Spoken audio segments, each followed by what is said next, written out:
Un saludo, mi nombre es Paula Elizabeth Hernández Espinosa, soy estudiante de la Universidad de El Salvador y pues voy a hablarles acerca del transistor.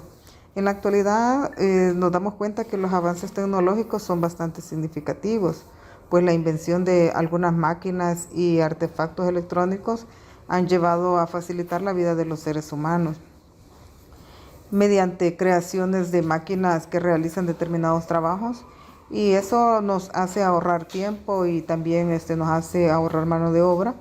Con ello ha surgido una nueva ciencia llamada también la robótica, la cual es conocida de todos en la actualidad.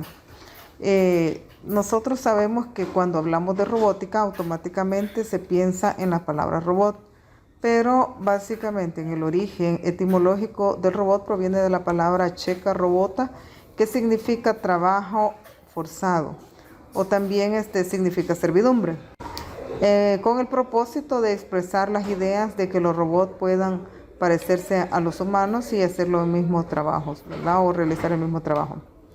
En primer lugar, vamos a hablar sobre el origen del transistor. Fíjense que para iniciar este transistor tuvieron que inventar lo que eran los semiconductores y esto se inventó en el año de 1833. Fue el descubrimiento de este material tan impresionante que nos llevaría a la revolución.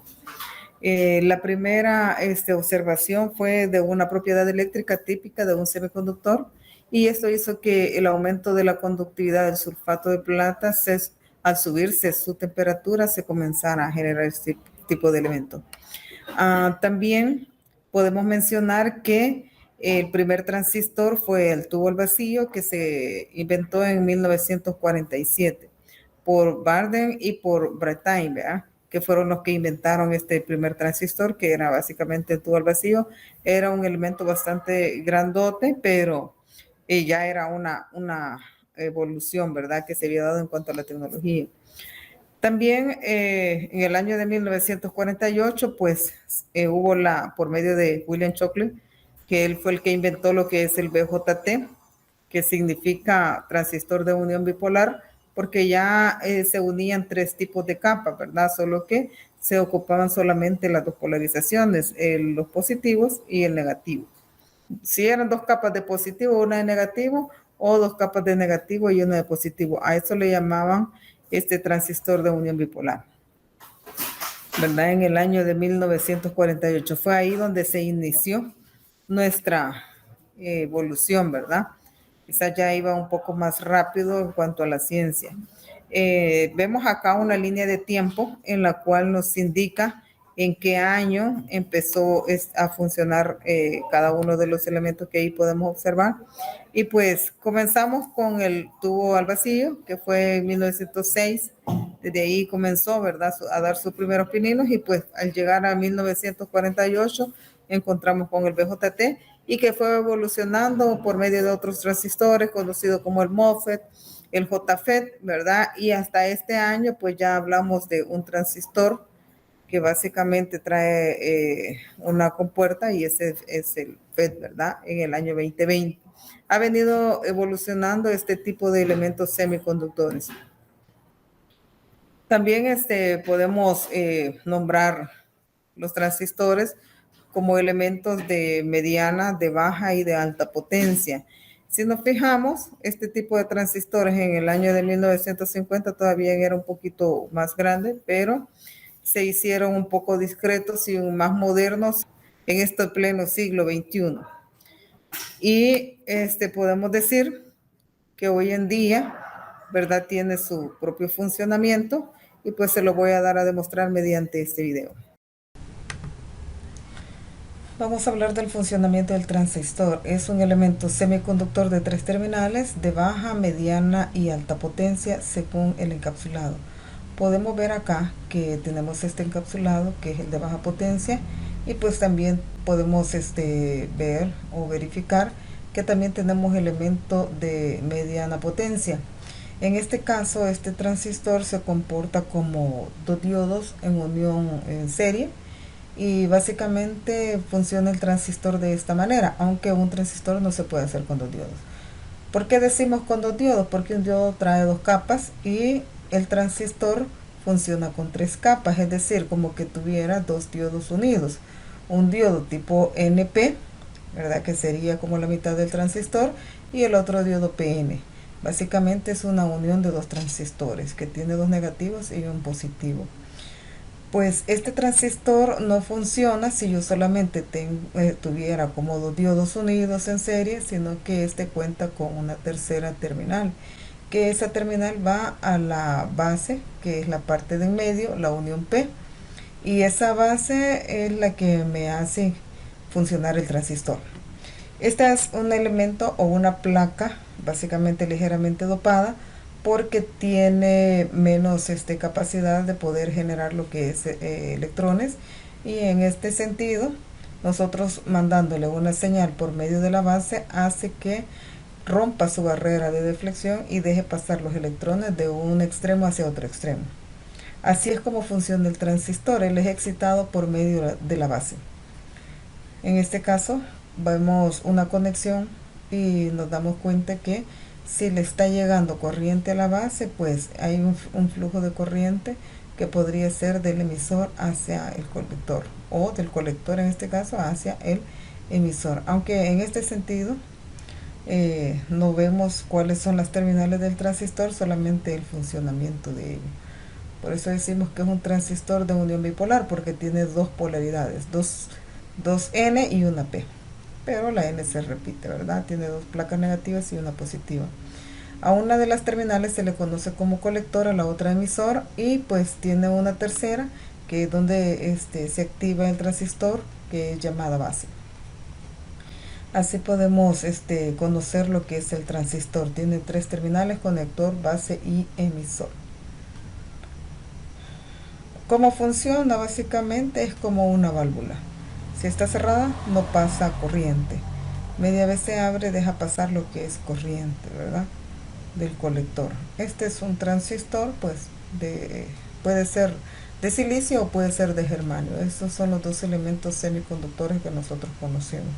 Un transistor fijo, pues, no hace mucho, pero básicamente cuando se activa, podemos conocerlo como este circuito: potenciómetro LED e interruptor conectado a una batería, bien activo. Este no posee elementos móviles, básicamente es un elemento fijo, y pues tiene millones de ciclos de uso. Se puede utilizar en diferentes circuitos, y su resistencia pues es dada a la vibración y golpes y no le pasa nada. El tamaño es un tamaño pequeño, ¿verdad?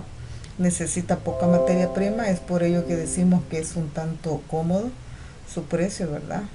Por eso es que se utiliza bastante, y aparte de ello es de gran velocidad en cuanto a la reacción. Por eso es que nosotros lo utilizamos en diferentes dispositivos electrónicos. Este transistor fue creado por hombres brillantes, ¿verdad? Científicos.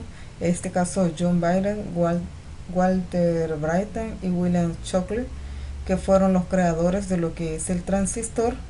Y pues en ese sentido podemos decir que son hombres que revolucionaron el mundo entero. Aquí podemos ver el transistor que está en plena función, mediante está activado lo que es la base. Es como una válvula que funciona. Fíjense que ahí vemos de forma física, ¿verdad? El transistor tiene tres regiones: una de corte, que es donde no pasa corriente, y básicamente es como un chorro cerrado, ¿verdad? Es porque no le llega voltaje, entonces no hay corriente. La otra región, que es la región activa, que es donde pasa un límite de corriente, no toda la corriente, pero sí deja pasar una corriente, y esta funciona como un transistor en amplificación de corriente. Y tenemos una tercera región, que es la región de saturación.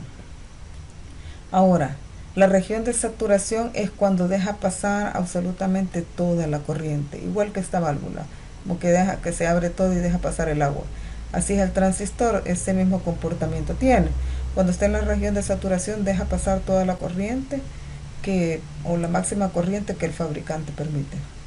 En la región activa inversa, pues hace la misma función, ¿verdad? Deja pasar un límite de corriente si está en la activa, y pues si es en la de saturación o en la de corte. En el caso del transistor, Cuando está en región de saturación y corte se comporta como un transistor como interruptor, y en cuanto está en activa se comporta como un transistor amplificador de corriente. Esa es su función principal, amplificar la corriente. Para eso lo utiliza la mayoría de personas que crean circuitos o en robótica. Este transistor siempre debe de llevar una resistencia de base, que esta resistencia de base lo que se encarga es de limitar la corriente, ya que ella es ligeramente dopada, no puede recibir mucha corriente, sino pues se quema, porque ella tiene un máximo de corriente que puede soportar según la haya hecho el fabricante. En ese sentido, pues tengo que limitar la corriente que le va a llegar a esa base mediante una resistencia. Ya sabemos que la resistencia lo que hace es limitar el paso de corriente. Y esa resistencia, pues podemos ver el material resistivo que podemos utilizar. Así es que de esta manera funciona un transistor. Si le hacemos llegar una corriente, debemos de saber qué tipo de corriente, y si no, pues, o el tamaño de la corriente, si no, pues hay que hacer uso de una resistencia. Este transistor, como lo decíamos, existen en dos tipos de transistores, los PNP y los NPN. Aquí podemos ver los encapsulados que tenemos. También podemos mencionar las configuraciones de este BJT. Fíjense que tiene tres configuraciones. Está la base común, es la que está polarizado la base a tierra, ¿verdad? Por eso se le conoce como base común. También el emisor común es cuando el emisor es el que va a tierra, y también tenemos un colector común, es cuando el colector es el que está yendo a tierra. Cada una de ellas tiene su propia función. El más importante es lo que es el emisor común, que sirve para amplificar lo que es una corriente.